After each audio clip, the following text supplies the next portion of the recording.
Good afternoon, good evening, or good morning, depending when you watch this video. PBC family and friends.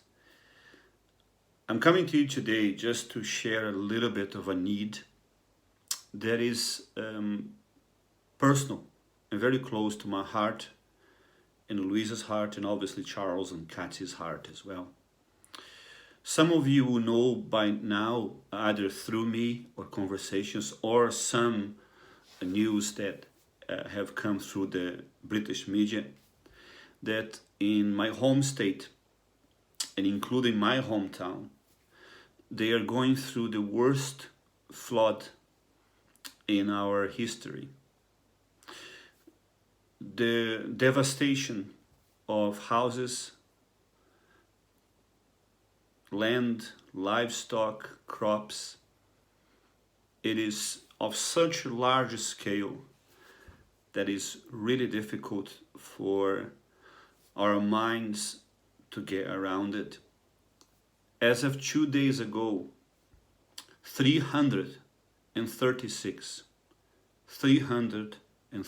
cities were declared state of emergency.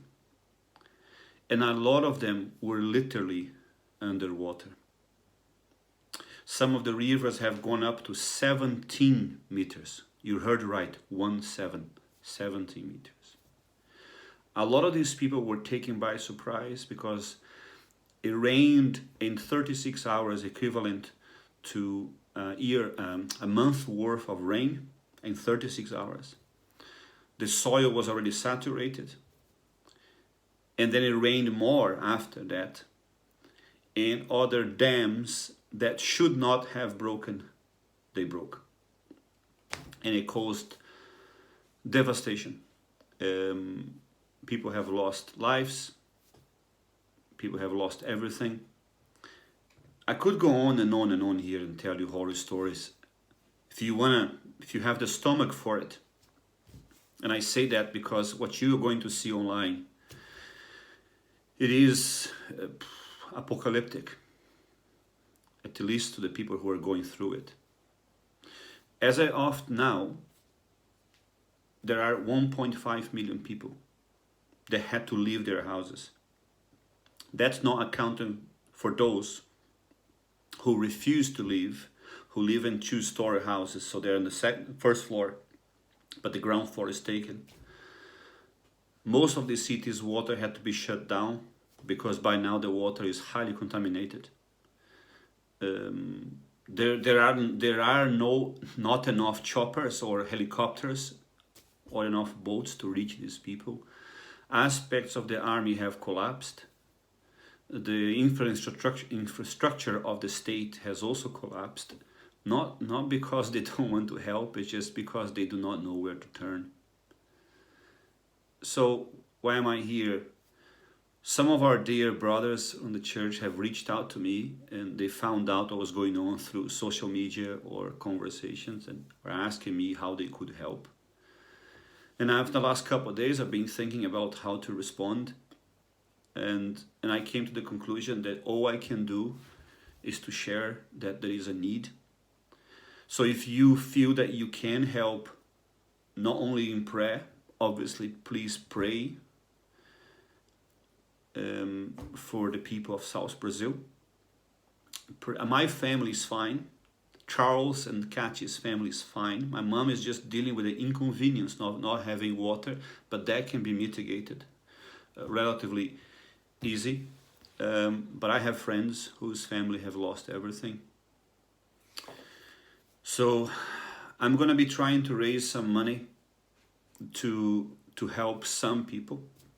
The scale of the problem is so large that I have accepted that we can't save everybody, but we certainly can save somebody. There are two ways in which I intend to help. One is perhaps helping people directly, which I have done this morning. I have directly sent gifts to people to alleviate. They haven't been able to work for over 10 days and they're running out of food and water. It's that bad. And also the churches that I am connected with in Brazil, Brasa Baptist Church, where I am a member of, and also one of their pastors.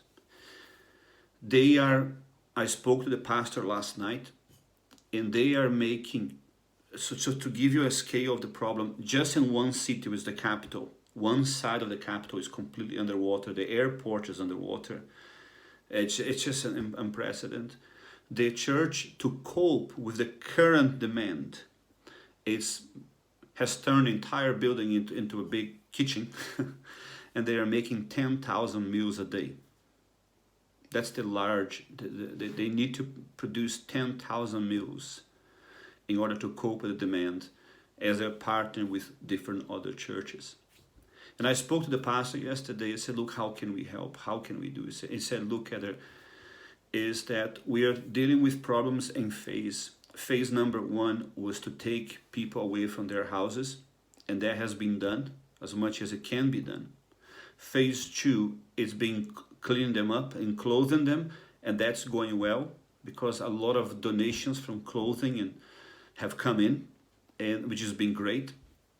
In stage number 2, so now it's feeding them. Stage number 3 is feeding them.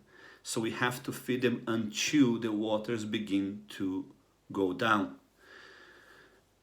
I called my friend now and asking him a question, particularly about Porto Alegre, which is the capital of the state, where the capital and the cities around the water is refusing to go down, because where the water should go to, it's also flooded. So I spoke to my friend, one of the guys who used to minister with me.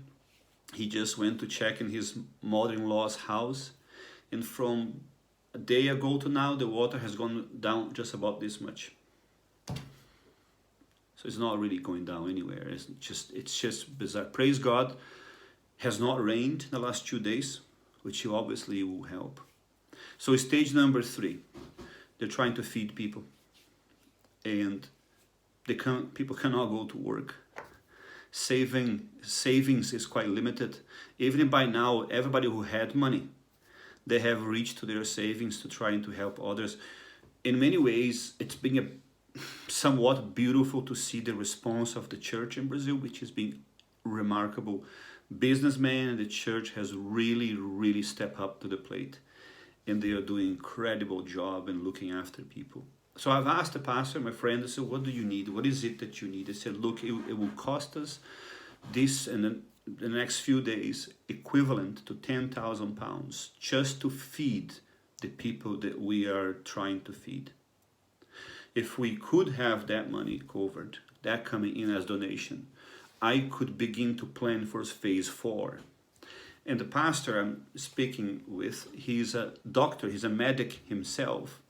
And he was explaining to me that what comes next is just as bad as what we have now, because we have houses filled with all sorts of things, cross-contamination, contamination, animals that have died.